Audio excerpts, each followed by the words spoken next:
Bonjour à tous, que la paix et la grâce du Seigneur Jésus-Christ soient avec vous.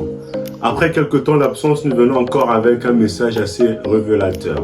Aujourd'hui, nous allons parler tout simplement de la persévérance. Alors, nous voulons que les chrétiens que nous sommes, nous puissions persévérer.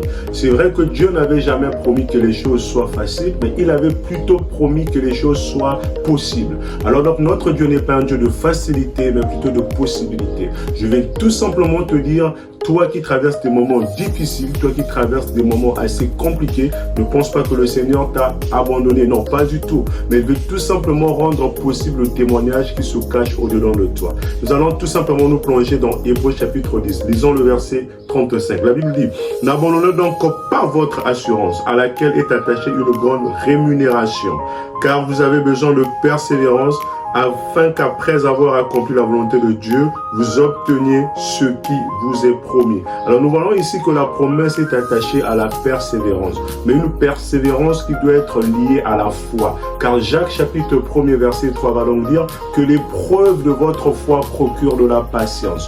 Bien-aimés, la grâce est possible, oui, mais la grâce a besoin d'être activée. Elle doit être activée par ta foi et arrosée par ta persévérance. Bien-aimé, s'il te plaît, ne pense pas que les moments difficiles que tu traverses sont des moments d'abandon. Non, pas du tout. Dieu ne t'a pas abandonné. Mais Dieu veut que tu puisses cultiver ce qui est de la vie du quotidien d'un juste.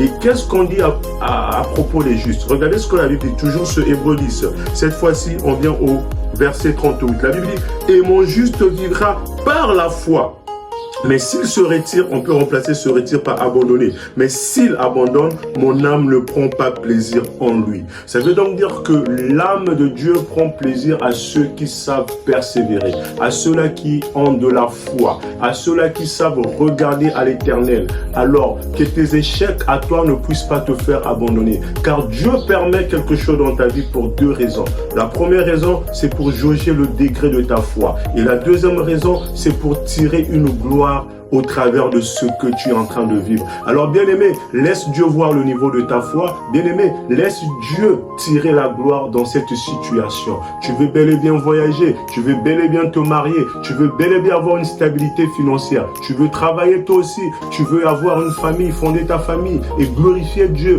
Oui, chaque chose vient au temps convenable, car toute chose concourt au bien de ceux qui aiment Dieu. Voilà donc, comme le psalmiste, je vais tout simplement te dire, lève tes yeux vers la montagne et celui-là qui pourvoit tout t'accordera. Alors sois fortifié, sois encouragé, persévère toujours. Votre humble serviteur, Glory Xavier Zilad. Je vous aime bien, de l'amour de Dieu, l'amour agapé. C'est Christ à l'avenir, on se dit à la prochaine. Merci à toi, n'oublie pas de aimer, partager cette vidéo et de t'abonner sur cette chaîne afin que ce message touche plusieurs personnes. Demeure béni en ensemble. Ciao.